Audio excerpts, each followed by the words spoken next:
Hello guys, welcome to our YouTube channel Distronics Academy. मेरा नाम है आयुष पाठक और आज हम लोग कंटिन्यू करने वाले हैं नेटवर्क सिक्योरिटी वाली सीरीज को। तो 2 क्लासेस में ऑलरेडी हो चुकी है, 2 लेक्चर अपलोड हो चुका है ऑलरेडी नेटवर्क सीरीज का। तो उम्मीद करता हूँ वो आपने देख लिया होगा पूरा इस वीडियो को देखने से पहले। और अगर आपने नहीं देखा है तो पहले उस वीडियो को कंप्लीट कर दीजिए, वरना ये वीडियो डायरेक्टली समझ में नहीं आएगी।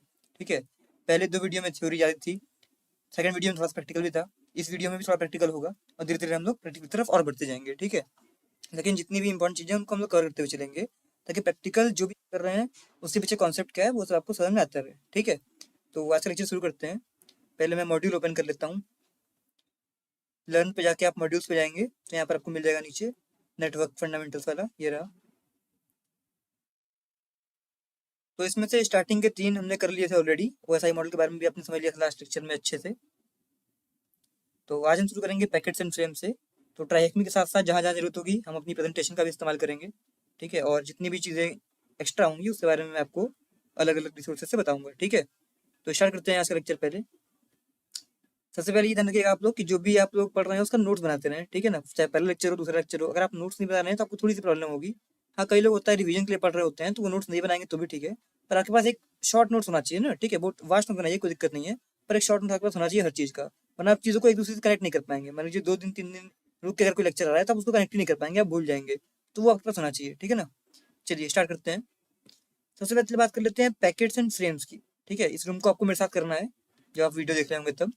तो पैकेट्स एंड फ्रेम्स क्या होते हैं? तो पैकेट, जिसमें मैंने आपको ऑलरेडी बताया था कि कोई नेटवर्क है, मान लीजिए उसमें 2 डिवाइस है। ठीक है, वो डिवाइस जो है वो एक दूसरे को कुछ डेटा शेयर कर रहे हैं, डिवाइस के बीच में कम्युनिकेशन हो रहा है। तो मैंने आपसे कहा था कि वो स्मॉल चंक्स में डिवाइड होकर जो है डेटा सेंड होता है। जब वो ऐसा ही मॉडल पढ़ रहे थे तो मैंने आपको शायद बताया था उस टाइम कि जो डेटा होता है वो स्मॉल स्मॉल चंक्स में जो है सेंड होता है। तो उसको हम कह सकते हैं पैकेट्स या फ्रेम्स। ठीक है, अब जैसा आपने पढ़ा OSI मॉडल में एनकैप्सुलेशन और डी एनकैप्सुलेशन वाला जो है कॉन्सेप्ट था, यानी हर एक लेयर जब आती रहती है तो वो अपनी कुछ ना कुछ इन्फॉर्मेशन जोड़ती रहती है। और जब वही रिवर्स होता है, जब फर्स्ट लेयर से 7th लेयर पे आते हैं आप, ठीक है, तो वही चीज़ रिवर्स हो जाती है। ठीक है ना, एक एक इन्फॉर्मेशन जो है हटती रहती है, फाइनल आपका डेटा जो है मिल जाता है। तो स्टार्टिंग में मतलब हम कह सकते हैं एक तरीके से कि पैकेट एक, जैसे यहाँ पे भी दिया है वही चीज़ लिखी हुई है एक तरीके से, कि एक बड़ा जो एनवेलप है वो एक पैकेट है। ठीक है, और उसके अंदर एक और एनवेलप है, उसको आप फ्रेम कह सकते हैं। तो वही चीज़ है। ठीक है ना, लेयर का कॉन्सेप्ट है ये, और कुछ उसमें है नहीं। तो पैकेट्स कह सकते हैं आप उनको, मतलब जो स्मॉल स्मॉल चंक्स में जो डेटा ट्रांसफर हो रहा है, वो एक चंक, एक एक पैकेट जो है वो एक एक चंक ऑफ डेटा कंटेन कर रहा है। ठीक है, मतलब अलग अलग अमाउंट का डेटा कंटेन कर रहा है। ठीक है, इस तरीके से जो है डेटा वो नेटवर्क में ट्रांसफर हो रहा है। वही चीज़ यहाँ पे लिखी हुई है। जैसे यहाँ पर देखिए एग्जांपल है कि आपका यहाँ पर पैकेट 1 गया है जिसमें ये बिल्ली का जो है वो सर गया है। पैकेट 2 गया है, बिल्ली का पेट गया है। पैकेट 3 बिल्ली का पैर गया है। ठीक है, और यहाँ पे जाके जब वो फाइनल कंप्यूटर पे पहुंच रहा है तो जाके सब कुछ जो है असेंबल हो जा रहा है और फाइनल पूरी बिल्ली यहाँ पर पहुंच गई है। तो ये तो सिर्फ एक डायग्रामेटिकल रिप्रेजेंटेशन है, लेकिन यही चीज़ें हैं जो आपके माइंड का जो कॉन्सेप्ट होता है उसको क्लियर करती हैं कि ऐसे कैसे छोटे छोटे हिस्से में जो है डेटा ट्रांसफर हो रहा है, फाइनल जाके वो सबका समीशन हो रहा है। ठीक है ना, तो इस तरीके से जो है डेटा ट्रांसफर होता है।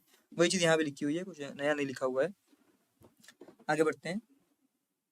हाँ, तो यहाँ पर जैसे लिखा हुआ है हेडर और डिस्क्रिप्शन, ये सब। तो जैसा मैंने आपको बताया ऑलरेडी कि आप एप्लीकेशन लेयर से आप फिजिकल लेयर की तरफ बढ़ रहे हैं। ठीक है, आपका अलग अलग हेडर्स ऐड हो रहा है, इसमें अपने अपने हर लेयर के हिसाब से अपना कुछ ना कुछ इन्फॉर्मेशन जो है उसमें एडअप हो रही है, हेडर्स एडअप हो रहे हैं। तो हेडर्स वही होते हैं। ठीक है ना, मतलब कुछ छोटे मोटे इन्फॉर्मेशन होते हैं लेयर्स के बारे में, या उससे रिलेटेड कोई चीज़ों के छोटे छोटे इन्फॉर्मेशन होते हैं। ठीक है ना, जैसे कि कुछ हेडर्स के एग्जाम्पल हो गए आपके टाइम टू लिव। ठीक है, टाइम टू लिव एक ऐसा हेडर होता है, इसको आप TTL भी कह सकते हैं। ये एक ऐसा हेडर होता है जो एक एक्सपायरी सेट करता है, एक एक्सपायरी सेट करता है। अब कैसे सेट करता है? जैसे मान लीजिए TTL वैल्यू आपकी 5 है। ठीक है ना, कोई पैकेट में TTL वैल्यू आपकी 5 है मान लीजिए, और आपका जो डिवाइस है उसने एक पैकेट में TTL वैल्यू 5 सेट करके आगे भेज दिया उस पैकेट को। तब वो पैकेट आगे एक दूसरे डिवाइस पे जब वो रीच किया, अगर वही डिवाइस पे उसको पहुंचना था तब तो ठीक है, अगर उस पर नहीं पहुंचना था तो उसकी TTL वैल्यू 1 कम हो जाएगी, 5 से 4 हो गई। ठीक है, और फिर वो पैकेट आगे फॉरवर्ड हो जाएगा।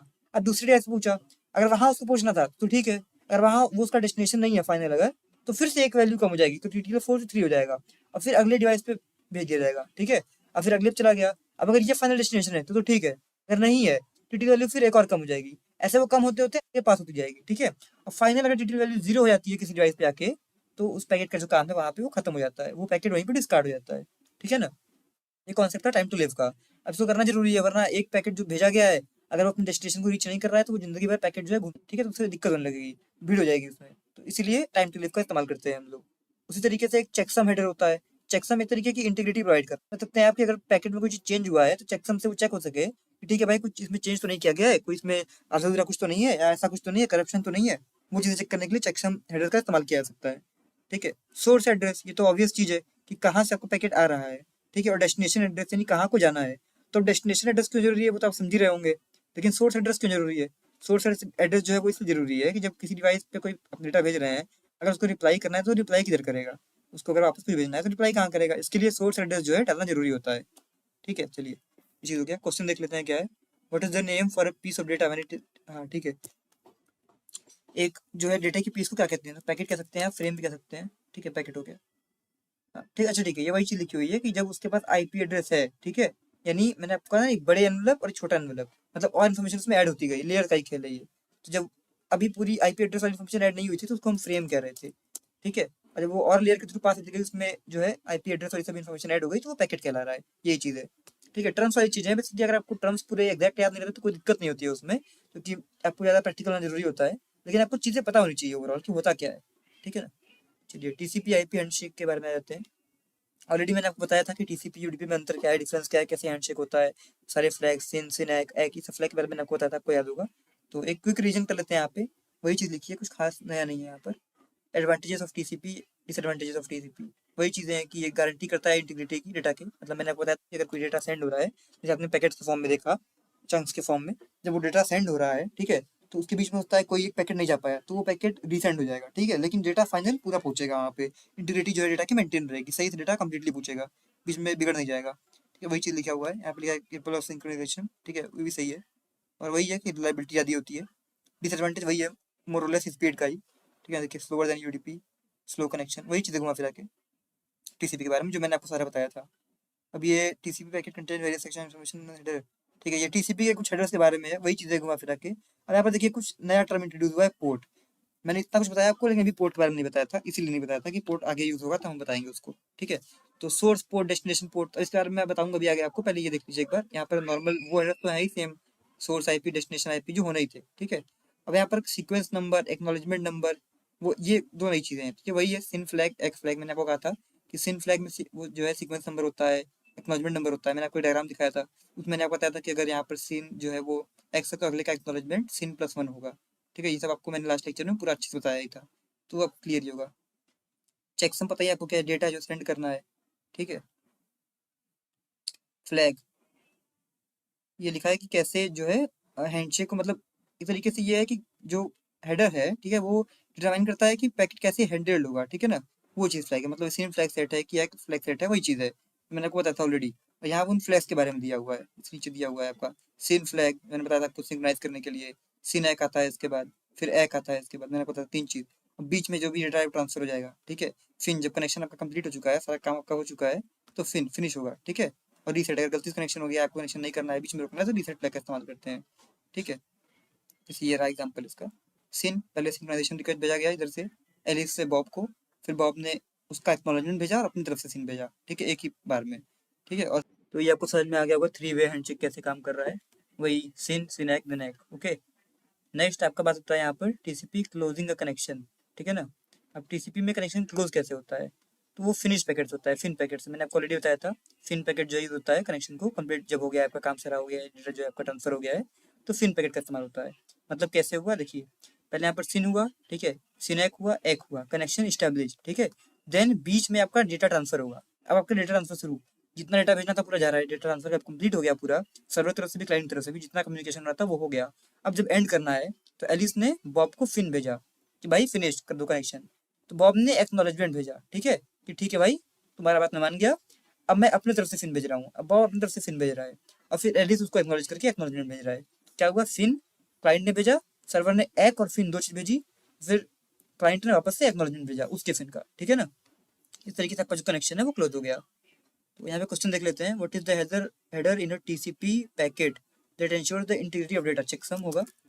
आपको खुद से आंसर सोचते रहना है सारा, और आंसर अपने से करना है, वरना ये देखने को मतलब नहीं रह जाएगा, ठीक है ना। तो provide the order of a normal three way handshake with each step separated by a comma, ठीक है। नॉर्मल थ्री वे हैंडशेक कैसे होता है, वो कुछ इस तरीके से होता है, सिन सिन एक कॉमा एक, ठीक है। देखिए हो गया, तो ये वाला आपको कंप्लीट हो गया हमारा पैकेट। तो फ्रेम के बारे में आप समझ ही गए हैं, TCP IP three way handshake मैंने आपको ऑलरेडी बताया था, फिर मैंने जो है आपको रिकैप करा दिया एक बार। अब यहाँ पर प्रैक्टिकल देख लेते हैं क्या चीज़ है यहाँ पर। help Alice and Bob communicate by resembling the TCP handshake in the correct order in the static lab attached to the task। ठीक है, हमें यहाँ पर एलिस और बॉब के बीच में 3 वे हैंडशेक कराना है टीसीपी का। देख लेते हैं क्या है यहाँ पर। सिन, कैन यू हियर मी? सिन, अच्छा ठीक है, पहले क्या यहाँ पर क्लाइंट भेजेगा? पहले सिन भेजेगा, ठीक है। अब यहाँ पर ये क्या भेजेगा? सर्वर या दूसरा कह लीजिए, बॉब कह लीजिए आप, ये क्या भेजेगा? ये सिनैक भेजेगा कि yes I can hear you. पहले ये पूछा can you hear me Bob, SYN से, जिसने बताया yes I can hear you SYN ACK से, ठीक है। देन ये बोलेगा सिन, ठीक है, सॉरी एग, ओके ग्रेट, ठीक है, देखिए हो गया। फिर डेटा भेजेगा, ठीक है ना। देखिए सीन पहले हुआ, यहाँ से एलिस ने पहले सीन भेजा और बॉब ने फिर सीनैक भेजा, फिर इसने सीन भेजा, फिर अब ये डेटा भेजेगा, ठीक है। और ये इसने डेटा भेज दिया, ठीक है।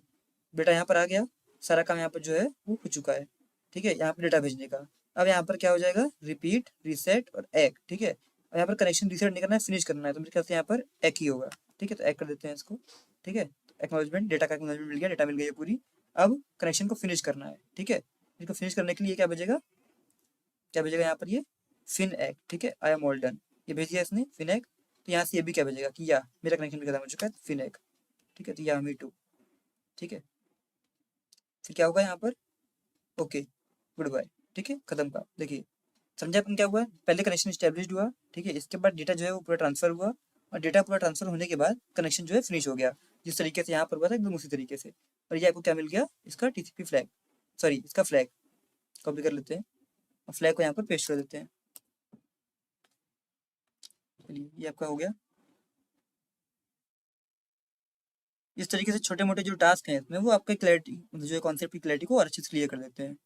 और यहाँ पर यूडीपी के बारे में है, यूडीपी के बारे में भी आप पढ़ चुके हैं अच्छे से पूरा, कि फास्ट होता है टीसीपी से, स्टेटलेस होता है, ये इसका डिसएडवांटेज भी एडवांटेज भी है, एक तरीके से पढ़ ही चुके हैं आपने।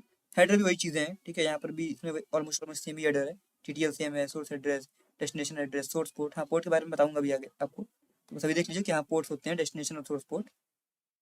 डेटा की क्या डेटा भेजना है वही चीज़ है, और इसमें कोई दिक्कत नहीं है। एलिस से बॉब है, ठीक है, सीधे request response, request response direct, कोई कनेक्शन बनाने की जरूरत ही नहीं है, सीधे डेटा भेजो, डेटा पाओ भेजो, डेटा पाओ, ऐसे हो रहा है काम, ठीक है ना। तो यूडीपी स्टैंड फॉर, सोचते रहिए आंसर अपने मन में। चलिए what type of connection is UDP? Stateless. What protocol would you use to transfer a file? अगर फाइल ट्रांसफर करना है तो कौन सा प्रोटोकॉल यूज करेंगे? इसको तो आप सोच के बताइए एक बार। मेरे ख्याल से यूडीपी तो नहीं करेंगे, क्योंकि फाइल अच्छे से पहुंची कि नहीं वो तो क्लियर नहीं हो पाएगा ना, इसके लिए हम यूज करेंगे टीसीपी, ठीक है। What protocol would you use to have a video call? Video call में मुंह अगर एक बार के लिए मतलब स्ट्रीम अटक गया अगर आपका, लेकिन 2 सेकंड बाद अपने चल गया, तो आगे का दिखने लगता है ना आपको, पुराना तो चाहिए नहीं आपको, तो आपको वहाँ पे स्पीड इंपॉर्टेंट है, तो आप यूज करेंगे, ठीक है। चलिए अब पोर्ट्स के बारे में आते हैं, पोर्ट्स पे आते हैं फाइनली हम। अब पोर्ट्स क्या होता है, ठीक है। तो पहले टेक्निकल टर्म्स में घुसने से पहले मैं आपको एक ओवरऑल एग्जांपल देना चाहूंगा। मान लीजिए आप एक मान लीजिए सिटी में, कंट्री में, जहाँ भी कह लीजिए आप रह रहे हैं, ठीक है। वहाँ पे आपके घर का एक कोई ना कोई एड्रेस होता है, ठीक है। अब ये एग्जांपल आपने बहुत जगह सुना होगा, जहाँ अगर कभी पोर्ट्स के बारे में आपने कभी समझाया किसी लेक्चर से या किसी और से, तो मेरे ख्याल से ये एग्जाम्पल आपने काफी जगह सुना होगा, पर ये कारगर एग्जाम्पल है, अच्छा एग्जाम्पल है, तो मैं भी उसी समझा रहा हूँ आपको। मान लीजिए आपका कोई घर है, ठीक है, तो उस घर का जो एड्रेस है, घर के एड्रेस को आप एज एन आईपी एड्रेस देख सकते हैं, ठीक है। घर का जो आपका एड्रेस है वो आईपी एड्रेस है। अब उस आईपी एड्रेस पे मतलब लीजिए आप किसी को सामान डिलीवर करना है, तो आईपी एड्रेस पे पहुंच गया, ठीक है। अब वही मान लीजिए आप हॉस्टल में रह रहे हैं, तो वहाँ पे आपका और भी कुछ मायने रखता है कि आपका रूम नंबर क्या है, या ऐसी चीजें भी मायने रखती हैं, ठीक है।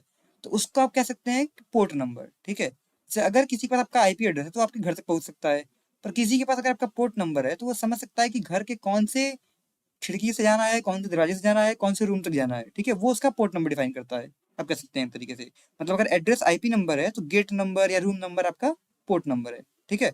इस तरीके से पोर्ट है, तो आपको एक ओवरऑल आइडिया मिल गया होगा, फिर भी मैं इसको आपको अच्छे से समझाता हूँ, ठीक है। देखिए पोर्ट आपके कंप्यूटर में टोटल अराउंड यहाँ पर जीरो से लेके, ठीक है, पोर्ट नंबर जो है वो 0 से 65,535 तक जाते हैं, ठीक है। इतने पोर्ट नंबर आपके हर लैपटॉप कंप्यूटर सिस्टम सब में होते हैं, ठीक है, इतने पोर्ट्स होते हैं। तो ये पोर्ट्स क्या करते हैं, जैसे मान लीजिए आपको कोई कनेक्शन बनाना है, तो आप आईपी एड्रेस के साथ पोर्ट से बनाएंगे, क्योंकि हर एक पोर्ट पे एक डिफरेंट सर्विस रन हो रही होती है। मतलब आपका कंप्यूटर जो है मान लीजिए वो एफटीपी से कनेक्टेड है, साथ में वो एज अ वेब सर्वर भी सर्व कर रहा है, ठीक है, साथ में वो एचएसएच से भी कनेक्टेड है किसी से। तो वो अलग अलग जो कनेक्शन है वो अलग अलग पोर्ट पे अलग अलग सर्विस के थ्रू हैंडल हो रहा है, ठीक है ना। आपका जो वेब सर्वर है वो किसी पोर्ट पे आपको वेब सर्विस दे रहा है, तो वहां से आप उसके वेब सर्वर को एक्सेस कर सकते हैं। दूसरे किसी पोर्ट पे वो आपको फाइल शेयरिंग की सर्विस दे रहा है, वो भी आप कर सकते हैं। तो इस तरीके से पोर्ट जो है एक लॉजिकल डिवीजन है, आप कह सकते हैं, जिस हर अलग अलग पोर्ट पे अलग अलग सर्विस जो है वो रन होती हैं। अब 65,535 टीसीपी पोर्ट्स भी होते हैं, यूडीपी पोर्ट्स भी होते हैं। आप टीसीपी के लिए यूज कर सकते हैं, यूडीपी के लिए कर सकते हैं। ठीक है ना। यही काम होता है बेसिकली पोर्ट का। अब पोर्ट इतना इंपॉर्टेंट क्यों होता है, क्योंकि पोर्ट का काम आप हर जगह करेंगे, जैसे आईपी एड्रेस इंपॉर्टेंट है।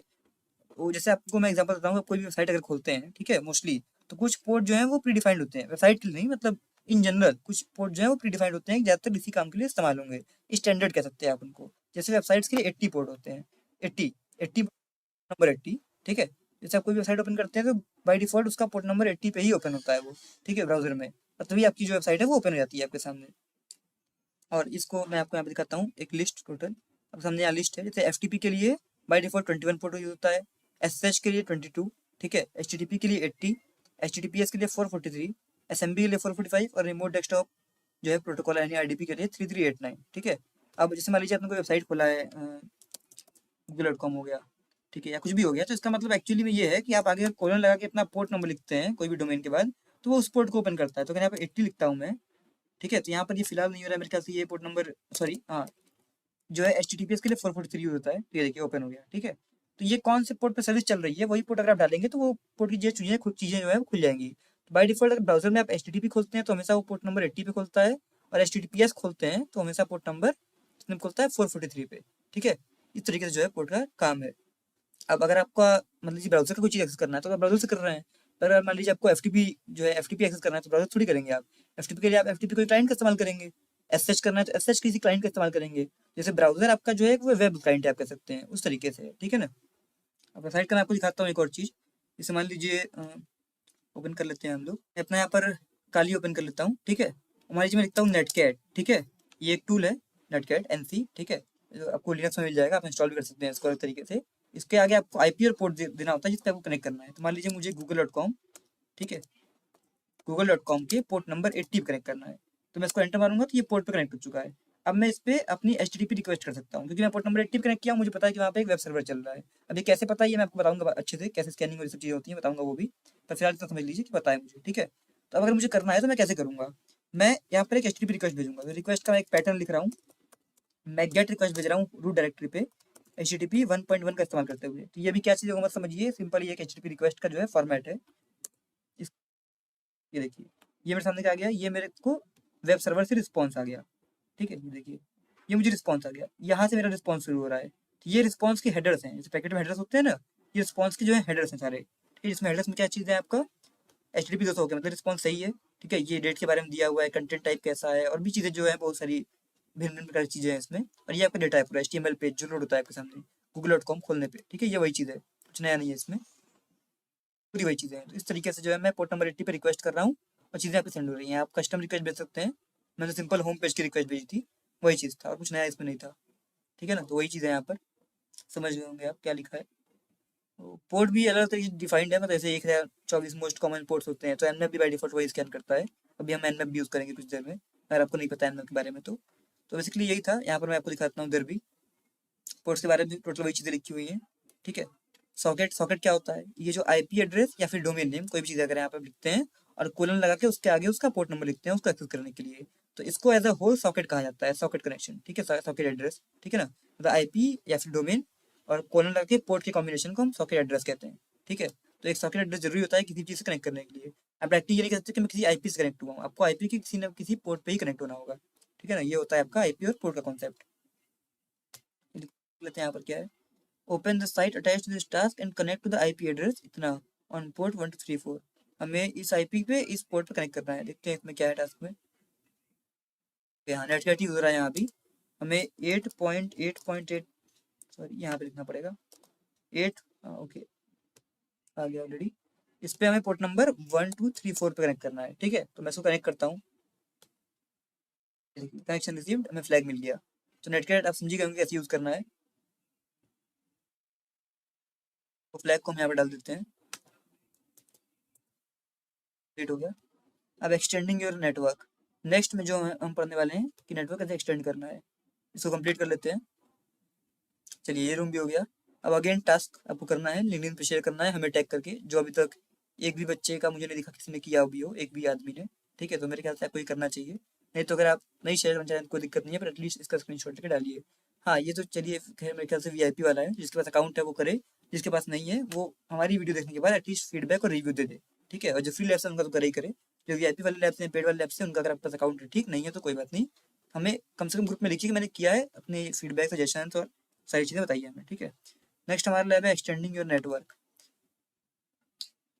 इसमें क्या क्या देख लेते हैं, इसमें चलिए पोर्ट फॉरवर्डिंग है, ठीक है। तो ये सब करने से पहले मेरे ख्याल से आपको मैं कुछ चीज़ें और बता देता हूँ पहले ही, ठीक है, जैसे नेटवर्क स्कैनिंग के बारे में। और आपको मैं कुछ चीज़ें दिखाना चाहता हूँ। पैकेट्स और फ्रेम के बारे में तो आपने समझ ही लिया, ठीक है। HTTP का थोड़ा दिखाता हूँ आपको मैं यहाँ पर। ये देखिए जैसे यहाँ पर आ चुका है, कोई एक ओपन कर लेता हूँ मैं बढ़िया से देख के। मान लीजिए ये देख लीजिए, जैसे ये देख लीजिए यहाँ पर ये है गेट रिक्वेस्ट मैंने की थी, आपने देखा ही था। तो वही चीज़ है यहाँ पर। HTTP जो रिक्वेस्ट होती है उसका एक फॉर्मेट होता है, कुछ इस तरीके का होता है, जिसमें ऐसे ऐसे हेडर्स होते हैं, होस्ट हेडर होता है, एक्सेप्ट और यूजर एजेंट होता है कि आप कौन सा, आपका जो ब्राउजर है वो कौन सा रिक्वेस्ट कर रहा है, कनेक्शन होता है कि पलाई मतलब कनेक्शन लाइव रखना है या रुक देना है। इस तरीके से जो है अलग अलग हेडर होते हैं और डेटा होता है, ठीक है। अब HTTP के भी रिक्वेस्ट करने के कई सारे मेथड होते हैं, जैसे गेट मेथड है, ये यहाँ पर गेट लिखा हुआ है, गेट मतलब हमें कोई डेटा चाहिए सर्वर से। पोस्ट मेथड होता है, पोस्ट में हम कोई डेटा सर्वर को भेज रहे होते हैं, ठीक है। इसके अलावा और भी होता है, जैसे ट्रेस होता है, ट्रेस से हम जानते हैं कि कौन कौन सा जो है मेथड वो अलाउड है, ठीक है। इस तरीके से हेड होता है, और ऐसे बहुत सारे जो है HTTP मेथड होते हैं, तो उनके बारे में आप पढ़ सकते हैं अच्छे से डिटेल में, ठीक है। लेकिन यही चीज़ें थी बेसिक जो मैंने करा दी आपको, और होपफुली आगे भी आएंगी वो चीज़ें, तो चिंता नहीं करना है आपको उसके बारे में।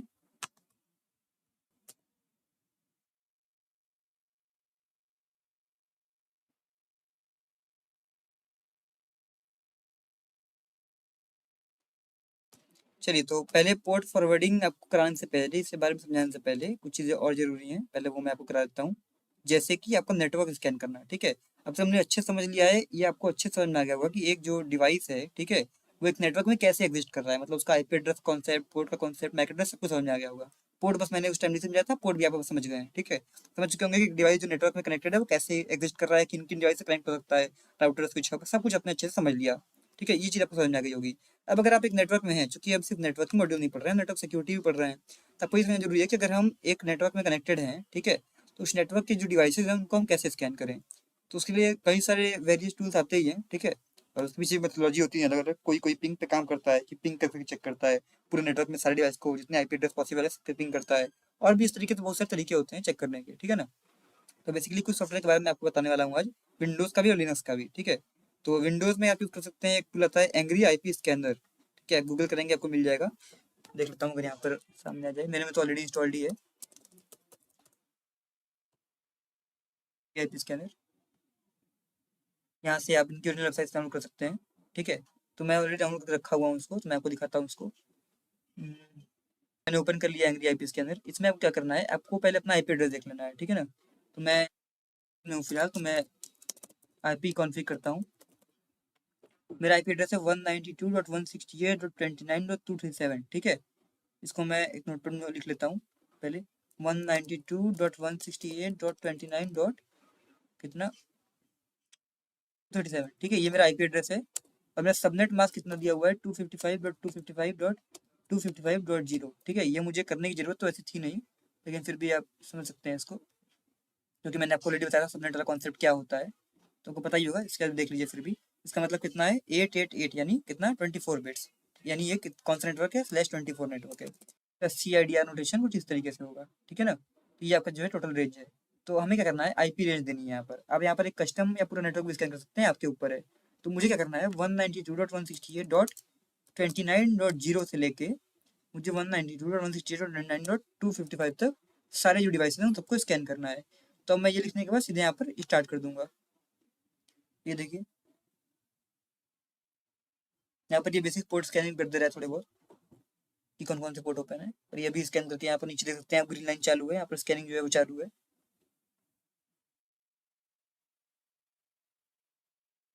अभी तक ये सिर्फ मेरा राउटर डिस्कवर कर पाया है। मेरे ख्याल से इसमें मेरा 2 डिवाइस और होंगे, एक तो मेरा खुद का ही होगा और एक और होगा। वेट करते हैं, कनेक्ट देखिए आ गया, ये तो मेरा खुद ही का है डिवाइस। एक मेरे ख्याल से डिवाइस इसमें और आना चाहिए। हाँ आ गया। ओके, 2 डिवाइस आ गए, 2 डिवाइस कनेक्टेड थे इससे। ये मेरा फ़ोन है ये वाला, और यहाँ पर एक और डिवाइस जो है कनेक्टेड है। स्कैन कंप्लीट हो चुका है। 4 टोटल होस्ट इसमें डिस्कवर हुए हैं। पहला वाला आप होस्ट नेम देख सकते हैं, जिसका हो पाया उसका आ गया, ठीक है। ये मेरा जो है राउटर है, ये मेरा विंडोज़ लैपटॉप है जो मैं यूज़ कर रहा हूँ अभी, और ये 2 मेरे एक्सटर्नल डिवाइस हैं जो स्मार्टफोन से, ठीक है। तो इसका यूज़ करके आप स्कैनिंग कर सकते हैं। और अगर आपको लिनक्स में करना है या फिर आप एनमैप से करना चाहते हैं, एनमैप एक टूल है, काफ़ी फेमस है, जानते ही होंगे, ठीक है, नेटवर्क मैपर कह सकते हैं आप उसको। फिलहाल मैंने एनमैप विंडोज में इंस्टॉल कर रखा है, आप इसको विंडोज में चला सकते हैं, लिनक्स में चला सकते हैं। मैं आपको विंडोज में करके दिखा रहा हूँ, पर ये एनमैप एज इट इज़ एकदम सेम काली या किसी भी लिनक्स में काम करेगा, ठीक है ना।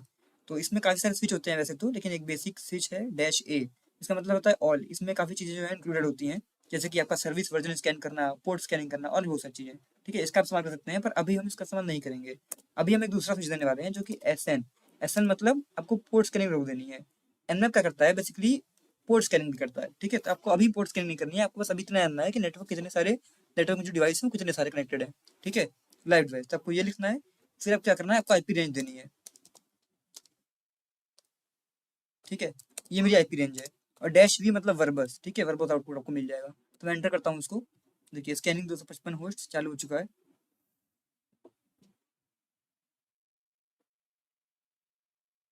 थोड़ा वेट करते हैं जब तक ये स्कैन करता है। -V आप लगाएंगे तो वर्बस आपको आउटपुट मिलेगा, वरना वर्बस आउटपुट नहीं मिलेगा, ठीक है। देखिए यहाँ पर आ चुका है आपका कौन कौन सा जो है आपका एक्टिव है। देखिए एक आपका ये एक्टिव है, होस्ट इज आप लिखा हुआ है यहाँ पर, ये कौन सा होस्ट है, राउटर है ये मेरा, ठीक है। और फिर नीचे स्क्रॉल करना शुरू करते हैं, ये देखिए यहाँ पर ये .80 वाला डिवाइस जो है ये भी अप है, ठीक। आगे बढ़ते हैं और फिर हम्म, और मेरे ख्याल से ये डिवाइस को डिस्कवर नहीं कर पाया है शायद। 237 देखते हैं। ओके देखिए ये मेरा लैपटॉप है, इसको भी इसने डिस्कवर कर लिया, ठीक है। तो ये होस्ट इज अप, ठीक है। तो ये कभी कभी हो सकता है कि कुछ डिवाइस आपके अंदर स्कैन हो पाए, क्योंकि हर जो एक टेक्निक है, ठीक है, स्कैन करने की, वो कुछ कुछ अलग तरीके इस्तेमाल करते हैं, कुछ कुछ अलग टेक्नोलॉजी इस्तेमाल करती है, तो आप उसके बारे में समझ सकते हैं अच्छे से। पर आप ऐसे 2-3 एप्लीकेशन का इस्तेमाल कर सकते हैं। और फिर भी हो सकता है कि आपके कुछ डिवाइस नेटवर्क पर डिस्कवर ना हो, जैसे कि आपके विंडोज में कई बार ऐसा होता है कि आपने देखा होगा आजकल, अगर आप उसको पब्लिक नेटवर्क सेलेक्ट कर देते हैं किसी नेटवर्क कनेक्ट करने के बाद, या प्राइवेट सेलेक्ट कर देते हैं, तो उसमें कुछ ना कुछ कन्फिग्रेशन सेट रहता है कि आपके पिंग का भी रिस्पॉन्स नहीं आता, ठीक है, ऐसा होता है आपके फायरवॉल्स में होता है। तो वो सब उस पर डिपेंड करता है, पर हाँ बेसिक जो तरीके थे वो यही थे, इनसे आप स्कैन कर सकते हैं। अब अगर मान लीजिए आपको पोर्ट स्कैनिंग करनी है, ठीक है, तो वो आप कैसे करेंगे। पोर्ट के बारे में तो आप पढ़ ही लिया ऑलरेडी कि पोर्ट क्या होता है, कैसे काम करता है, ठीक है, मतलब कि पोर्ट क्या चीज़ है वो सब समझ ही लिया आपने। अब पोर्ट स्कैनिंग दिखाता हूँ आपको मैं। सबसे पहले सिंपल क्या करेंगे, हम मान लीजिए गूगल पे करता हूँ मैं, ठीक है, या गूगल पे जो करते हैं मैं अपने राउटर पे ही कर लेता हूँ, ठीक है, 192.168.9.1 मैं अपने राउटर पे, ठीक है, एक पोर्ट स्कैन करूंगा। तो पोर्ट स्कैन करने के लिए अगर हमें कोई एक दो पोर्ट स्कैन करना है तो हम -P लिख के यहाँ पोर्ट लिख देते हैं, ठीक है। तो -P80 यानी पोर्ट नंबर 80 स्कैन करना है मुझे अपने राउटर पे। मैं एंटर करता हूँ तो ये देखिए यहाँ पर आ गया है। यहाँ पर क्या है हमारे सामने कि HTTP जो सर्विस रन हो रही है, पोर्ट स्टेट जो है वो ओपन है, ठीक है, 80 पोर्ट नंबर। चलिए अब अगर मुझे सारे पोर्ट स्कैन करने हैं, ठीक है, अब देखिए अगर मैं सारे पोर्ट स्कैन करने हैं तो मैं यहाँ डैश दे दूंगा, लेकिन वो बहुत लंबा चल जाएगा, 65,535 पोर्ट स्कैन करने बहुत लंबे हो जाएंगे, ठीक है। तो उतना हमें स्कैन नहीं करना है। तो आप क्या कर सकते हैं, आप सिंपल -A दे दीजिए, ठीक है, आप कुछ नहीं देंगे तो भी ये टॉप जो 1000 पोर्ट होते हैं उनको स्कैन करेगा। पर -A क्या करता है, -A आपका सारे पोर्ट पे कौन सी जो सर्विस जो रन हो रही है उसका वर्जन क्या है उसको डिटेक्ट करने का ट्राई करता है, ठीक है। और क्या नाम है आपका जो OS है वो कौन सा है वो डिटेक्ट करने का ट्राई करता है। तो ये डिटेक्ट करके क्या करेंगे, तो जो एक्सपर्ट्स होता है आप वो वर्जन के हिसाब से सर्च करते हैं ना, इसके लिए वो काम आता है। तो फिलहाल हम वो नहीं करेंगे वरना वो बहुत टाइम लग जाएगा। हम सीधे इसको एंटर कर देते हैं ताकि ये जो टॉप 1000 पोर्ट्स हैं जो राउटर पे उसको स्कैन कर दे। कुछ देर वेट करते हैं, ये देखिए आ गया। यहाँ पर HTTP पोर्ट 80 पे HTTP चल रहा है, 443 पे HTTPS चल रहा है, और भी बहुत सारी जो सर्विस यहाँ पर HTTP प्रॉक्सी भी चल रही है। इस टाइप की जितनी सर्विसेज हैं उनको यहाँ पर इसने डिटेक्ट करके शो कर दिया है, ठीक है। तो इस तरीके से आप पोर्ट स्कैनिंग भी जो है कर सकते हैं। तो इसको मैं क्लोज कर देता हूँ अभी के लिए। ये आपको समझ में आ गया होगा पोर्ट स्कैनिंग कैसे करनी है अच्छे से। चलिए इसको भी क्लोज कर देते हैं। यहाँ पर आप देख सकते हैं ये वही चीज़ें दी हुई है HTTP वाले के लिए जो मैंने बताया था आपको कि ये गेट पोस्ट ऑप्शंस, ठीक है। सॉरी मैंने मुझे एक चीज़ अभी को याद आया, शायद मैंने एक चीज़ उल्टी बोल दी थी।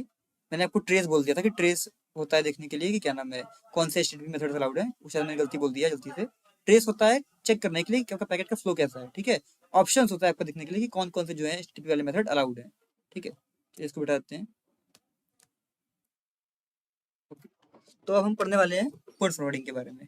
पोर्ट फॉरवर्डिंग के बारे में मैं आपको बताता हूँ। यहाँ से पहले आ जाते हैं, यहाँ पे भी ओपन कर लेते हैं इसको भी। एक्सटेंडिंग योर नेटवर्क, ठीक है, ये लास्ट लैब है इस मॉड्यूल का। फिर हम अगले मॉड्यूल पे भी जाएंगे, मतलब सीरीज का लास्ट मॉड्यूल नहीं है, सीरीज का लास्ट लेक्चर नहीं है, अभी तो लेक्चर काफ़ी है, ठीक है। चलिए यहाँ पोर्ट फॉरवर्डिंग के बारे में दिया हुआ है, मैं कंबाइन आपको दिखाता हूँ यहाँ से भी साथ में ही। यहाँ वही चीज़ देखिए, देखिए पोर्ट फॉरवर्डिंग को पोर्ट मैपिंग कहा जाता है, ठीक है। ये एक एप्लीकेशन है नेटवर्क एड्रेस ट्रांसलेशन टेबल इन नेट टेबल का, ठीक है, जो एक कम्युनिकेशन को डायरेक्ट करने के लिए हेल्प करता है। ये चीज़ यहाँ लिखी है। अब इसका मतलब क्या है, ठीक है, इसका मतलब कुछ ये है कि जैसे आपको समझिए ये चीज़ कि आप एक इसको एज्यूम कीजिएगा आराम से, ठीक है ना, इसको 2x या 3x मत देखिएगा वीडियो को, अभी से समझिएगा आराम से मैं क्या बोल रहा हूँ, उसको एज्यूम कीजिएगा माइंड में, ठीक है। आप एक राउटर यूज़ कर रहे हैं, ठीक है, आप एक राउटर यूज़ करते हैं। मैंने आपको क्या समझाया था कि राउटर में जितनी डिवाइस कनेक्टेड हैं सबके पास अपना एक एक प्राइवेट आईपी एड्रेस है। मान लीजिए राउटर है, उसमें 5 डिवाइस कनेक्ट हैं, ठीक है, और पांचों डिवाइस के पास अपना अपना एक एक पर्सनल प्राइवेट आईपी एड्रेस है, ठीक है। लेकिन राउटर के पास क्या है, राउटर के पास अपना एक प्राइवेट आईपी एड्रेस भी है और एक पब्लिक आईपी एड्रेस भी है, जो इंटरनेट सर्विस प्रोवाइडर ने आपको प्रोवाइड किया है आपके राउटर को, ठीक है। तो आप जब पांचों डिवाइस में से किसी भी डिवाइस से कुछ भी सर्च करते हैं इंटरनेट पे, ठीक है, इंटरनेट पे, अपने नेटवर्क के अंदर नहीं, इंटरनेट पे आप कुछ भी सर्च करते हैं अगर, तो वो जो सर्च आपने किया है, ठीक है, वो रिक्वेस्ट राउटर के थ्रू होते हुए बाहर जाती है और राउटर के पब्लिक आईपी एड्रेस के थ्रू बाहर जाती है, ठीक है। बाहर आते हैं, जो भी काम है वो हो गया पूरा, और फिर रिस्पॉन्स जो है लौट के आता है, ठीक है, रिस्पॉन्स लौट के आपकी डिवाइस तक आ जाता है। तब ये जो लौट के आया, ये जो पूरा हुआ, ये सुनने में तो अच्छा लगा कि भाई ठीक है, राउट आपके डिवाइस से राउटर पे गया, राउटर से इंटरनेट पे गया, इंटरनेट से जो भी रिस्पॉन्स था वो आया राउटर पे, राउटर से हमारे डिवाइस पे आ गया। पर ये हुआ कैसे, जब बाहर वाले डिवाइस को पता ही नहीं है कि आप अंदर क्या चल रहा है नेटवर्क के, तो वो कैसे कर दिया। मतलब आपने जब रिक्वेस्ट किया अपने राउटर को, ठीक है, कि मुझे मान लो google.com दे दो भाई, ठीक है, इस आईपी पे, इस पोर्ट पे google.com मुझे दे दो, ठीक है ना। आपने जब रिक्वेस्ट किया राउटर को, तो राउटर ने अपने प्राइवेट आईपी नहीं, अपने पब्लिक आईपी से रिक्वेस्ट किया इंटरनेट पे, तो राउटर ने रिक्वेस्ट किया है। अब जब वो रिक्वेस्ट राउटर के पास गई, तो जो सर्वर है वो जो रिस्पॉन्स इशू करेगा, मतलब गूगल का जो सर्वर है जो रिस्पॉन्स भेजेगा, वो राउटर के लिए ना भेजेगा। रिस्पॉन्स आया तो राउटर के लिए आया, क्योंकि रिक्वेस्ट राउटर ने की थी। तो राउटर के पास रिस्पॉन्स तो आ गया। अब राउटर को कैसे पता कि भाई मेरे पास 5 डिवाइस कनेक्टेड है, उनमें से किसको भेजना है, ठीक है। तो कहने के लिए तो आप बोल दीजिए कि अरे उसको तो पता ही रहेगा क्योंकि उसके पास ही रिक्वेस्ट आई थी। तो ठीक है, पता रहेगा, पर कैसे पता रहेगा। जैसे आप किसी इंसान को नाम से जानते हैं तो वो कैसे जानेगा, ऑब्वियस है आईपीएन पोर्ट से जानेगा, ठीक है।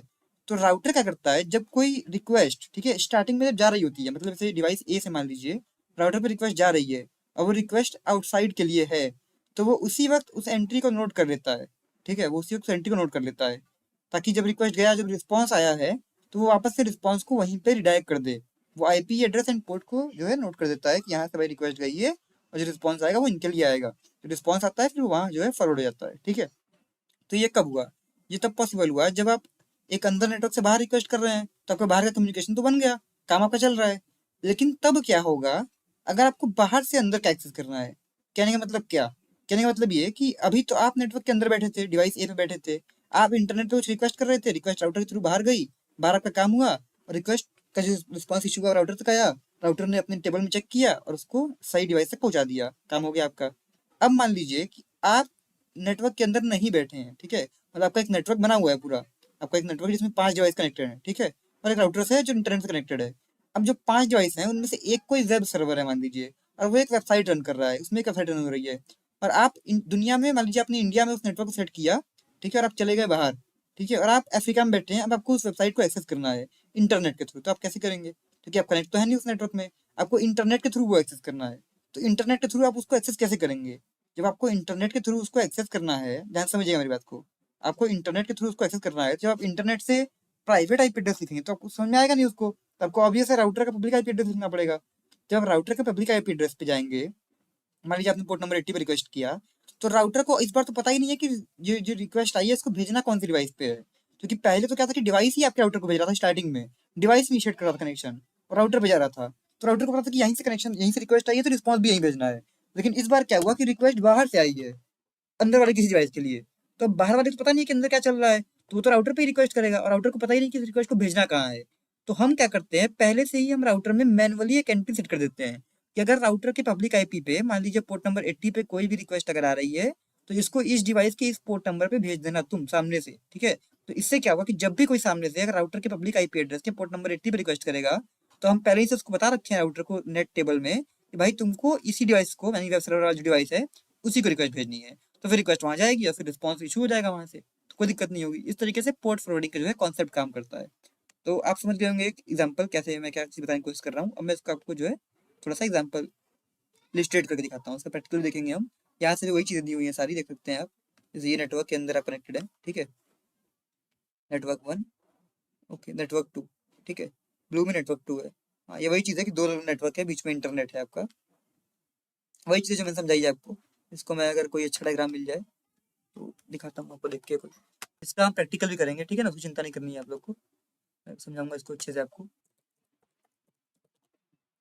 गूगल की कोई इमेज देख लेते हैं हम लोग, ये समझ लीजिए एक तरीके से यही है, ठीक है ना। ये राउटर बीच में था, इंटरनेट इस साइड है, सारी जो डिवाइस है वो उस साइड है।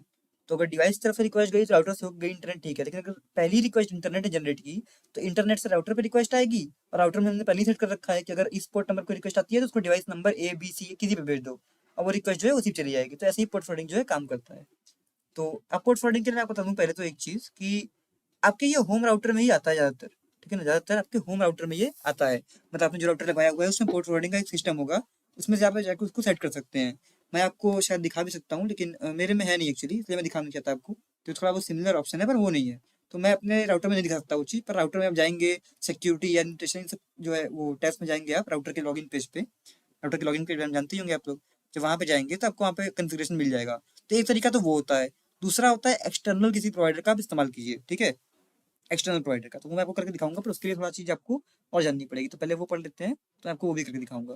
तो पहले मैं आपको एक छोटी चीज़ दिखाता हूँ कि आप जैम्प सॉफ्टवेयर के बारे में जानते होंगे। यहाँ पर जब आप गूगल करेंगे, मान लीजिए और लिखेंगे जैम्प, ठीक है, तो यहाँ पर आ जाएगा, इसको आप डाउनलोड कर लीजिए, ठीक है, लेटेस्ट वर्जन डाउनलोड करके इंस्टॉल कर लीजिएगा इसको आप। ये एक लोकल HTTP सर्वर सेट करता है, ठीक है। यहाँ पर ओपन करता हूँ जैम्प, तो इस तरीके का एक कंट्रोल पैनल ओपन हो जाएगा आपके सामने। यहाँ पर आपको ये 2 पेज स्टार्ट कर देना है, ठीक है। ये 2 पेज स्टार्ट करने के बाद, ठीक है, माई एसक्यूएल सर्विस में कोई दिक्कत है, मेरा पोर्ट कहीं यूज हो रहा होगा, पर कोई दिक्कत नहीं है। पर आप आएंगे जिस पीसी में, ठीक है, जिस पीसी में अपने सी ड्राइव में आइए। सी ड्राइव में आपको यहाँ पर जैम का फोल्डर मिल जाएगा, ठीक है। जैम फोल्डर के अंदर htdocs फोल्डर मिल जाएगा। इसके अंदर जो भी आपका फाइल पड़ा हुआ है वो आपका वेबसाइट फाइल है, ठीक है। तो मैंने यहाँ पर एक फाइल डाल रखा है, इसमें सिर्फ हेलो लिखा हुआ है और कुछ नहीं है, ठीक है ना। तो ये फिलहाल मैंने यहाँ पर अपना सर्वर चालू कर दिया। तो अब अगर यहाँ पर मैं अपना IP एड्रेस लिखता हूँ, ठीक है, यहाँ पर मेरा जो है मेरा IP एड्रेस है, मेरे नेटवर्क में कोई भी मेरा सर्वर वेब सर्वर एक्सेस कर सकता है। अब ये पोर्ट नंबर 80 पे हो रहा है बाई डिफॉल्ट, ठीक है ना। ये हो रहा है आपके पोर्ट नंबर 80 पे, ठीक है। सब कुछ मेरा रेडी है बढ़िया से। ये मैंने आपको क्यों करके दिखाया, ये मैंने आपको इसलिए करके दिखाया कि अभी ये मेरे नेटवर्क में एक्सेस हो रहा है। लेकिन अगर कोई डिवाइस ऐसा हो जो मेरे नेटवर्क से ना कनेक्टेड हो, ठीक है ना, देन वो इसको एक्सेस नहीं कर पाएगा, ठीक है, क्योंकि वो इंटरनेट पे बैठा हुआ है। तो इंटरनेट से वो कैसे एक्सेस करेगा, नहीं कर पाएगा। तो अगर मुझे, जैसे मैं मान लीजिए दिखाता हूँ यहाँ पर, इज माई साइट गूगल, देखते हैं। ये वेबसाइट चेक करके बताती है कि क्या हमारी वेबसाइट जो है डाउन है कि अप है, ठीक है। तो इसको मैं कट कर देता हूँ यहाँ से, और मैं यहाँ पर लाके पेस्ट कर देता हूँ। अगर ये IP एड्रेस चेक करता हो तो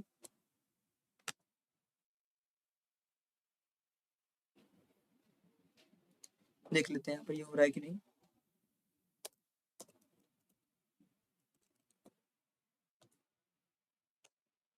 शायद ये IP एड्रेस चेक नहीं करता है,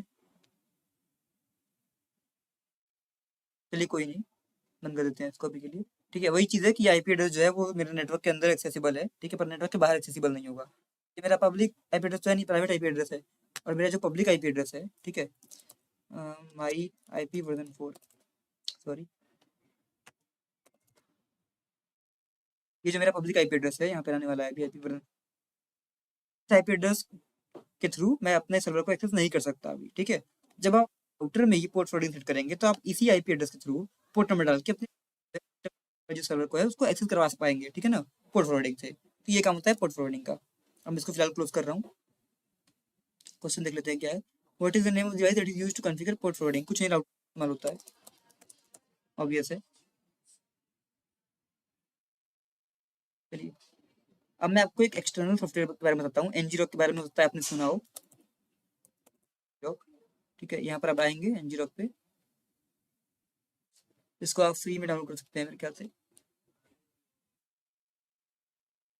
पे डाउनलोड बटन सामने दिया हुआ है, इस पे आ जाता हूँ मैं, और यहाँ पर सेलेक्ट कर लीजिए विंडोज आपका 64 बिट का है। डाउनलोड कर देता हूँ मैं इसको। ओके, सो ngrok को मैंने डाउनलोड करने के बाद यहाँ पर एक्सट्रैक्ट कर लिया है, ठीक है। एक्सट्रैक्ट करने के बाद आप इसको ओपन कर लीजिए। यहाँ पर डबल टैप करेंगे तो यहाँ पर एक बार ओपन हो जाएगा, तो लोकेशन में पहुंच जाएंगे आप, वही, और कोई चीज़ नहीं है इसमें, ठीक है। फिर आपको एक बार लिखना होगा ngrok, यहाँ पर HTTP 80, ठीक है। इसका मतलब ngrok को आपको HTTP सर्विस ऑन करनी है पोर्ट नंबर 80 पे, आपको जो है पोर्ट नंबर 80 फॉरवर्ड करना है, ठीक है। अब आपको अगर यहाँ पे कोई एरर मिलता है विंडोज में, तो आपको पहले एक कमांड लिख दीजिएगा ngrok, ठीक है, कॉन्फिग अपग्रेड, ठीक है। ये कमांड डाल दीजिएगा एक बार अगर आपको एरर आती है कोई तो। इसके बाद आप यहाँ पर लिखेंगे HTTP 80 तो आपका वर्क करेगा। मैं इसको एंटर करता हूँ तो ये देखिए कनेक्टिंग हो रहा है, ऑनलाइन हो गया यहाँ पर फ्री प्लान। ठीक है, देखिए यहाँ पर ये फॉरवर्डिंग है, ये URL दिया हुआ है। वेब इंटरफेस मतलब मेरे का लोकल ये है, ठीक है, और ये आपका एक्सटर्नल जो भी है। इसको मैं ये कहाँ पर रिडायरेक्ट हो रहा है आपका जाके देखिए, ये आपके लोकल होस्ट के पोर्ट नंबर 80 पर रिडायरेक्ट हो रहा है। तो अब अगर इस URL पर मैं क्लिक करता हूँ, ठीक है, इस URL को मैं कॉपी कर लेता हूँ यहाँ से अच्छे से, इसको मैं कॉपी कर लेता हूँ।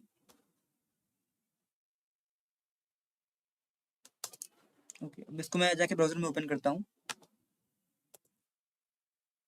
ये देखिए ये मेरा जो है वेब पेज सर्वर वाला आ गया, लेकिन अंतर क्या है कि कहने का मतलब ये URL दुनिया में कोई कहीं से भी एक्सेस करना चाहेगा तो एक्सेस हो जाएगा। ठीक है, तो इस तरीके से आप रॉक से पोर्ट फॉरवर्डिंग कर सकते हैं। अब ये ngrok का जो सीन है ये कुछ लिमिटेड फीचर के साथ है। ठीक है, मतलब देखिए यहाँ पर आ गया कि कौन कौन सा रिक्वेस्ट किया गया है। अब ngrok जो है लिमिटेड फीचर के साथ है, आपके कुछ ही टाइम तक रहेगा, फिर आपका ये बंद हो जाएगा। जब बंद कर काउंट करेंगे तो आपकी लिंक बार बार चेंज होती रहेगी। ठीक है, और हैवी ट्रैफिक पे क्लोज हो जाएगी। तो ये सब दिक्कतें होती हैं, इसलिए आप खुद से सेट करते हैं, मतलब अपने ISP से बात करके अपना जो है राउटर पे ही पोर्ट फॉरवर्डिंग को सेट कर देते हैं। फिर पब्लिक आईपी एड्रेस, राउटर की पब्लिक आईपी एड्रेस के थ्रू आप पोर्ट जो है मतलब जो है इंटरनल सर्वर को यूज़ कर सकते हैं। मैं इसको क्लोज कर देता हूँ अभी के लिए, इसको भी बंद कर देता हूँ। ठीक है, समझ चुके होंगे आप पोर्ट फॉरवर्डिंग बेसिक काम कैसे कर रहा है। अब मैं इसका आपको परमानेंट सोल्यूशन भी बताऊंगा आगे जाके। ये तो एक मतलब मेन तो एक सोल्यूशन आपका होगा डायरेक्टली आपके राउटर के थ्रू करना, लेकिन ngrok वाला उतना इफेक्टिव नहीं है। तो अगर आपके राउटर में ऐसा कुछ सपोर्ट नहीं दिया गया है और ngrok वाला जो है वो उतना इफेक्टिव नहीं है, तो आप एक और तरीका इस्तेमाल कर सकते हैं, जिसके बारे में मैं आगे लेक्चर में आपको बताने वाला हूँ। तो फिलहाल ये समझ लीजिए, ये वही एक सिंबल है पोर्ट फॉरवर्डिंग का ही। आप इसको देख के समझ सकते हैं क्या चीज़ थी, क्या मतलब था हमारा। क्लोज कर देता हूँ उसको भी मैं। ठीक है, चलिए तो पहले हम लोग यहाँ पर जो VPN के बारे में पढ़ लेंगे। ठीक है, तो उसके बाद मैं आपको एक और तरीका बताऊंगा जो एक बहुत ही बढ़िया तरीका हो सकता है। ठीक है, उसके थ्रू आप किसी भी चीज़ को अपना मतलब चाहे वेब सर्वर हो, फाइल सर्वर हो, या फिर चाहे आप रिवर्स शेल लेना चाहें, ठीक है, किसी विक्टिम पे आप उसका जो है एक कनेक्शन अपने लिए इंटरनल मतलब नेटवर्क से एक्सटर्नल नेटवर्क तक बना सकते हैं। उसके बारे में हम लोग आगे देखेंगे उस मेथड को। फिलहाल मैं यहाँ पर कंटिन्यू करता हूँ। तो फायरवॉल्स के बारे में जान लेते हैं हम लोग। फायरवॉल क्या होता है आपको पता ही होगा। फायरवॉल मतलब एक तरीके से एक बैरियर काम करता है। जैसे इंडियन आर्मी के सोल्जर्स हमारे लिए एक बैरियर काम करते हैं, प्रोटेक्शन करते हैं हमारी, उस तरीके से फायरवॉल भी होता है। ठीक है ना। तो फायरवॉल क्या करता है, जैसे फायरवॉल का बेसिक यहाँ पर चीज़ दिया हुआ है कि ट्रैफिक कहाँ से आ रहा है, ट्रैफिक कहाँ को जा रहा है, ठीक है, कौन से पोर्ट पे आ रहा है, कौन सा प्रोटोकॉल यूज हो रहा है, ये सब चीज़ें यूज करता है। जैसे बहुत सारे पैकेट एक साथ आ रहे हैं तो डॉस अटैक हो रहा होगा, ठीक है, वो चीज़ डिटेक्ट कर सकता है। फायरवॉल बहुत सारे आपके जो मेलिशियस पैकेट्स होते हैं, कस्टम क्राफ्टेड मेलिशियस पैकेट्स होते हैं, उन सबको डिटेक्ट करता है, रोकता है और उन सब पे काम करता है। ठीक है ना, वही चीज़ है, कुछ खास नहीं है यहाँ पर। और इसके बारे में यहाँ पर स्टेटफुल और स्टेटलेस के बारे में दिया हुआ है। अब स्टेटफुल और स्टेटलेस का मतलब ये होता है कि स्टेटफुल जो होता है ये आपके पूरे कनेक्शन के ऊपर जो है बेस्ड होता है। कहने का मतलब कि अगर आपके डिवाइस ने कोई मैलिशियस एक्टिविटी की है तो आपकी डिवाइस को ही ब्लॉक कर देगा। ठीक है, और स्टेटलेस क्या करता है कि आपके इंडिविजुअल पैकेट्स पे काम करता है, मतलब डिवाइस मतलब नहीं है, अगर कुछ पैकेट आ रहा है कहीं से भी आ रहा हो, खराब है, गड़बड़ है, तो पैकेट रोक देगा। ये बेसिकली पैकेट को ब्लॉक कर रहा है, पैकेट पे बिगाड़ रहा है, पैकेट पे काम कर रहा है सारा। ठीक है, और स्टेटफुल क्या कर रहा है, आपकी डिवाइस डिटेक्ट करके डिवाइस को ही ब्लॉक कर दे रहा है। कई बार आप देखते होंगे वेबसाइट जाते होंगे आप, वेबसाइट पर आप ब्राउज़र करने ट्राई करते हैं तो 3 4 5 अटेम्प्ट के बाद आपका IP ब्लॉक हो जाता है। तो वहाँ पर वो स्टेटफुल है। ठीक है, वहाँ पर आपका जो काम है वो स्टेटफुल आप कह सकते हैं, क्योंकि आप ही ब्लॉक हो गए। फिर आप अपने IP से कम 1 दिन या 2 दिन के लिए उस वेबसाइट को एक्सेस नहीं कर सकते। ठीक है, तो ये काम होता है आपके फायरवॉल का। तो क्वेश्चन देख लेते हैं। What layers of OSI model do firewalls operate at? OSI model do firewalls operate at? Layer 3 से लेयर 5 तक होगा। ठीक है, क्योंकि आपको मैं यहाँ पर दिखाता हूँ, ये जैसे यहाँ पर आपका OSI मॉडल वाले रूम पे आते हैं हम लोग।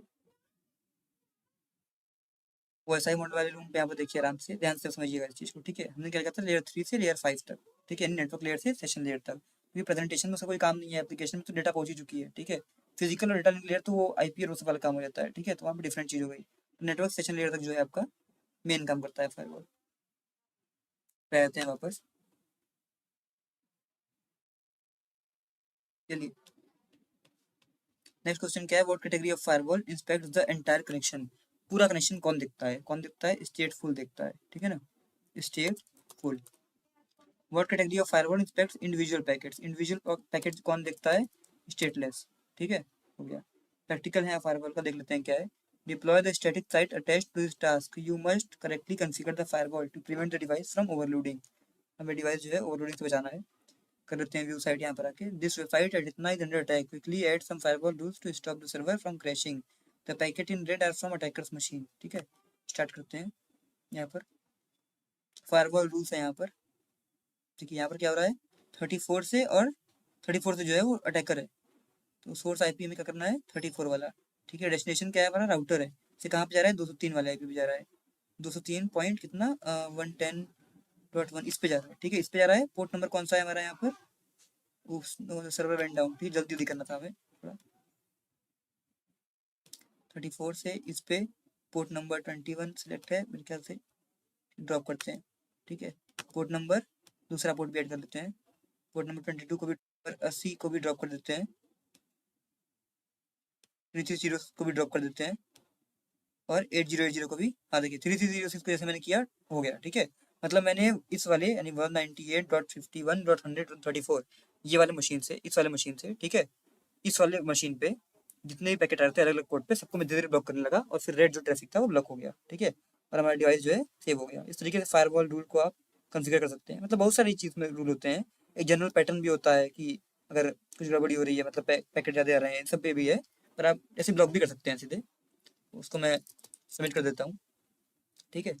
अब वीपीएन बेसिक्स, ठीक है, वीपीएन के बेसिक्स बारे में बात कर लेते हैं थोड़ा सा हम लोग। इसके बारे में थोड़ा सा बात हम करेंगे, फिर आज का सेशन जो है एंड कर देंगे, आगे जो है आगे कंटिन्यू करेंगे। तो वीपीएन के बारे में आप जानते ही हैं, वीपीएन क्या होता है, डिटेल हम लोग नेक्स्ट सेशन बात करेंगे, थोड़ा सा बात कर लेते हैं अभी। तो वीपीएन के बारे में जानते ही हैं, किस तरीके से वर्चुअल प्राइवेट नेटवर्क होता है, ठीक है ना। वीपीएन क्या होता है, एक वर्चुअल प्राइवेट नेटवर्क होता है। मतलब जैसे पोर्ट फॉरवर्डिंग का कॉन्सेप्ट पहले आपको क्लियर होना चाहिए अच्छे से, ठीक है ना। पोर्ट फॉरवर्डिंग ने क्या किया था, आपका एक इंटरनल नेटवर्क था और आपका इंटरनेट था, ठीक है। उन दोनों को आपस में कनेक्ट किया था, ठीक है। अब कनेक्ट तो ऐसे भी थे राउटर से, लेकिन अगर सामने से जो है रिक्वेस्ट करना हो तो इंटरनेट से अगर कोई एक्सेस करना चाह रहा है इंटरनल नेटवर्क को, उसके लिए पोर्ट फॉरवर्डिंग ने काम किया था, ठीक है। लेकिन वीपीएन का क्या काम है, आप जैसे मान लीजिए एक आदमी इंडिया में बैठा है और एक आदमी अफ्रीका में बैठा है, तो वहां से बैठे बैठे दो नेटवर्क्स को आपस में कनेक्ट किया जा सकता है वीपीएन का इस्तेमाल करके, ठीक है। अब इसका बेस्ट एग्जाम्पल ट्राईएकमी है। अगर आप ट्राईएकमी इस्तेमाल करते हैं और आप सीटीएफ खेलते हैं इसमें, ठीक है, तो ट्राईएकमी के सीटीएफ में आप अक्सर इसका एक आपको एक ओपन वीपीएन की कॉन्फ़िगरेशन फाइल मिलती होगी, उसके थ्रू आप कनेक्ट करते हैं इनके नेटवर्क में, ठीक है। फिर आप इनके नेटवर्क में आ जाते हैं और आप इनके डिवाइस को एक्सेस कर पाते हैं। तो वो वीपीएन का ही एग्जाम्पल है, ठीक है। जेपीटी एग्जाम अगर आप दे रहे हैं या ऐसे और भी ऐसे एग्जाम होते हैं, उसमें भी आपको यही होता है, आपको एक ओपन वीपीएन की फाइल मिलती है, ठीक है। उससे आप कनेक्ट हो जाते हैं और आप उनके नेटवर्क में पहुंच जाते हैं। तो कह सकते हैं आपकी एक अलग से एक वर्चुअल प्राइवेट नेटवर्क बनता है, जो बहुत दूर दूर तक के डिवाइसेस को सिम्युलेट कर सकता है कि वो एक नेटवर्क में है, ठीक है ना। और उससे आप काफी सारा काम आराम से कर सकते हैं। ये वीपीएन का बेसिक काम है। वीपीएन डिटेल में हम अगले लेक्चर में पढ़ने वाले हैं, वीपीएन डिटेल में पढ़ेंगे। फिर क्या हम पढ़ेंगे कि कैसे हम ओपन वीपीएन, ठीक है, सॉरी ओपन वीपीएन, हाँ ओपन वीपीएन, और एक वेबसाइट है portmap.io, इनका इस्तेमाल करके हम किस तरीके से परमानेंट जो है सेट कर सकते हैं पोर्ट फॉरवर्डिंग, ताकि जब तक हमारा डिवाइस ऑन रहेगा हमारा पोर्ट फॉरवर्ड रहेगा और सेम लिंक पे फॉरवर्ड रहेगा। उससे आप बहुत सारा काम कर सकते हैं। आप अपनी वेबसाइट होस्ट कर सकते हैं, ठीक है। स्कैमर्स इसका इस्तेमाल करते हैं फिशिंग के लिए, ठीक है, आप वो भी कर सकते हैं, लेकिन आपको नहीं करना चाहिए, वो इलीगल चीज़ है, ठीक है। पर मैं बता रहा हूँ कि इस तरीके से होता है, ठीक है ना। और उसका इस्तेमाल करके आप कोई भी जो अपना इंटरनल पोर्ट है, उसको इंटरनल सर्वर है, उसको आप एक्सटर्नल जो है इंटरनेट पे आप उसको एक्सपोज कर सकते हैं, ठीक है ना। तो उसको प्रैक्टिकल हम लोग करके देखेंगे नेक्स्ट लेक्चर में, और आगे फिर बढ़ेंगे, और फिर ये वाला मॉड्यूल तो कंप्लीट हो ही जाएगा, फिर हम मूव करेंगे डायरेक्टली नेक्स्ट मॉड्यूल पे, ठीक है। थोड़ा सा हम एक्सप्लोरेशन भी देखेंगे फिर।